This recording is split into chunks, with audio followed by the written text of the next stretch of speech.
Assalamualaikum warahmatullahi wabarakatuh. Alhamdulillahirrabbilalamin. Wabihi nasta'in wa ala umuri dunya waddin. Wassalatu wassalamu ala asrofil anbiya'i wal mursalin wa ala alihi wa sahbihi ajmain, amma ba'd. Perkenalkan, nama saya Yeyen Akasa. Saya mahasiswi semester 6 Pendidikan Agama Islam di STAI Dr. KHZ Mutakin. Nah, dalam kali ini saya akan membahas tentang periode dakwah Rasulullah di Mekah. Untuk salah satu tugas ujian akhir semester mata kuliah Sejarah Kebudayaan Islam di madrasah atau di sekolah. Untuk materi kali ini, saya akan membahas tentang periode dakwah Rasulullah di Mekah. Nah, sebelum kita lanjut, kita mengenal dulu ya. Kaum Arab dilihat dari silsilah keturunan dan cikal bakalnya. Para sejarawan membagi kaum Arab menjadi 3 bagian. Yang pertama, ada Arab Ba'idah, yaitu kaum Arab terdahulu yang sudah punah dan tidak mungkin sejarahnya bisa dilacak secara rinci dan komplit. Seperti ada Ad, Samud, Sam, Judais, Imlak, dan lainnya. Yang kedua, ada Arab Aribah, yaitu kaum Arab yang berasal dari keturunan Ya'rib bin Yasjub bin Qahtan, atau disebut pula Arab Qahtaniyah, berasal dari Yaman. Yang ketiga, ada Arab Mustaribah, yaitu kaum Arab yang berasal dari keturunan Ismail, yang disebut pula Arab Adnaniyah. Selanjutnya, bagaimana kondisi Arab saat itu sebelum kenabian? Menurut ahli sejarah, kondisi bangsa Arab di zaman jahiliyah waktu itu dalam segi keagamaan, mereka menyembah berhala serta menyembelih hewan-hewan kurban di hadapan patung-patung itu untuk memuliakannya. Mereka pada umumnya tenggelam dalam kemusyrikan dan dalam kehidupan yang berpecah belah serta saling berperang. Setiap sengketa yang timbul di kalangan mereka serahkan penyelesaiannya kepada para pemimpin mereka. Kemudian penyebaran Islam di Mekah. Nabi Muhammad SAW diangkat menjadi Rasul pada usia 40 tahun di malam 17 Ramadan atau 6 Agustus bertepat pada 610 Masehi di Gua Hira. Saat itu Malaikat Jibril membawa wahyu dan menyuruh Nabi Muhammad SAW untuk membacanya, yaitu surat Al-Alaq ayat 1-5. Nah, seperti bunyinya berikut. Bismillahirrahmanirrahim. Iqra bismi rabbikal ladzi khalaq. Khalaqal insana min 'alaq. Iqra wa rabbukal akram. Alladzi 'allama bil qalam.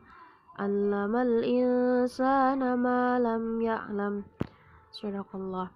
Nah, inilah wahyu pertama yang diturunkan Allah SWT kepada Nabi Muhammad SAW, yang juga merupakan penobatan beliau sebagai Nabi dan Rasul bagi seluruh umat manusia, dan sudah menjadi tugasnya untuk berdakwah.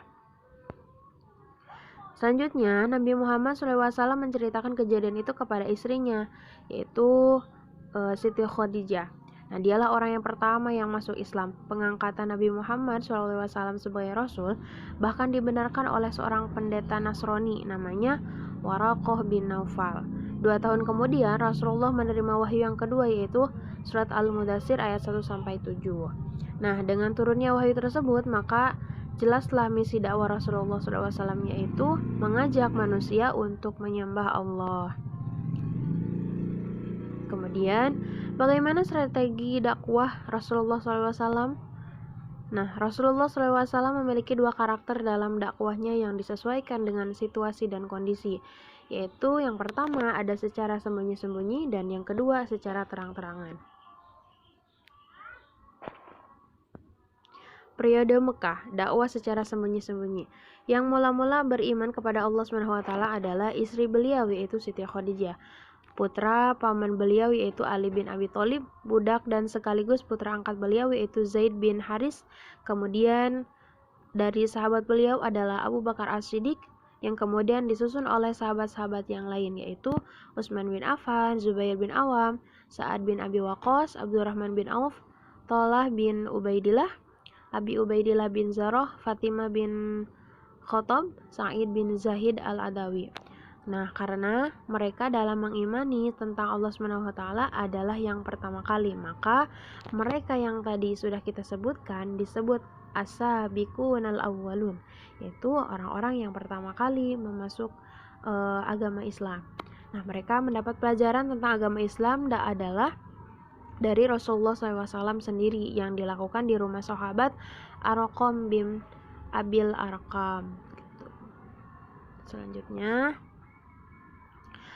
dakwah secara terang-terangan. Nah, firman Allah SWT dalam Quran surat Al-Hijr ayat 94 yang intinya memerintahkan kepada Nabi untuk mensyiarkan Islam secara terang-terangan. Maka mulailah beliau mengajak secara terang-terangan kepada penduduk Mekah agar menyembah Allah SWT. Nah, dengan cara dakwah ini mulailah Nabi dan agama Islam yang beliau sampaikan kepada perhatian bahkan pembicaraan masyarakat di kota Mekah. Nah, pada awalnya mereka itu menganggap bahwa dakwah Nabi ini adalah yang pertama sebuah gerakan yang tidak mempunyai dasar dan tujuan. Yang kedua, gerakan yang tidak bertahan lama. Yang ketiga, gerakan yang tidak perlu diacuhkan. Yang keempat adalah gerakan yang dianggap sudah tidak waras lagi. Akan tetapi dengan petunjuk Allah, gerakan dakwah ini berjalan sampai pada kita gitu ya. Nah, setelah 3 tahun Rasulullah SAW berdakwah secara dawatul afrod atau sembunyi-sembunyi, maka turunlah Quran surat Al-Hijr ayat 94 itu. Nah, kemudian setelah itu substansi dakwah Rasulullah pada periode Mekah. Nah, pada periode Mekah ini dakwah yang dilakukan beliau pada intinya adalah menegakkan kalimat tauhid, yaitu la ilaha illallah, yang artinya tidak Tuhan selain Allah. Dengan segala konsekuensinya, penegakan kalimat tauhid tersebut bukanlah perkara yang sangat mudah, sebab hal itu harus diikuti dengan sikap dan perbuatan yang nyata dalam kehidupan sehari-hari.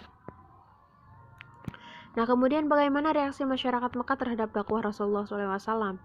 Nah, yang pertama mereka ada alasan-alasan tertentu ya, kenapa orang-orang pada zaman Nabi itu menerima ajaran Nabi Muhammad SAW.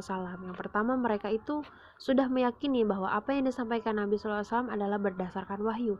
Yang kedua, keteladanan Nabi Muhammad yang dilakukan dalam kesehariannya. Yang ketiga, ajaran yang dibawa beliau bersifat rasional atau masuk akal gitu ya. Dan yang keempat, dalam melakukan syiarnya beliau tidak melakukan kekerasan. Kemudian yang menolak atau menentang ajaran Nabi SAW itu disebut sebagai orang yang kafir. Kenapa? Pertama, mereka khawatir Tuhan mereka akan tidak disembah oleh masyarakat Mekah. Yang kedua, ajaran yang disampaikan Rasulullah bertentangan dengan ajaran yang mereka lakukan selama itu. Yang ketiga, mereka takut akan kehilangan kekuasaan. Kemudian yang berpura-pura menerima ajaran Nabi SAW itu disebut orang munafik.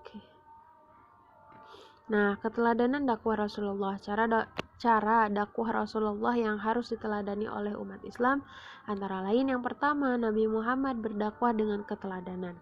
Sebelum beliau menyampaikan sesuatu, maka beliau terlebih dahulu melaksanakannya.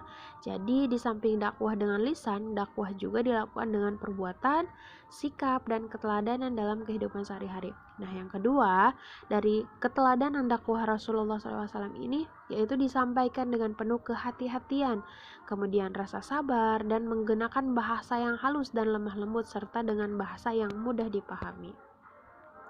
Nah, pada kesimpulannya dalam konteks dakwah Rasulullah SAW ini di kota Mekah, yang pertama, ajaran Islam periode Mekah yang didakwahkan Nabi Muhammad SAW, yaitu pada awal kenabiannya.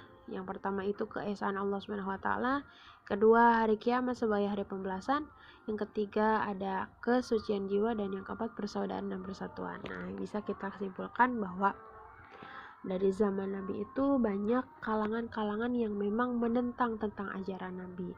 Itu akan tetapi pada dasarnya apapun yang sudah Nabi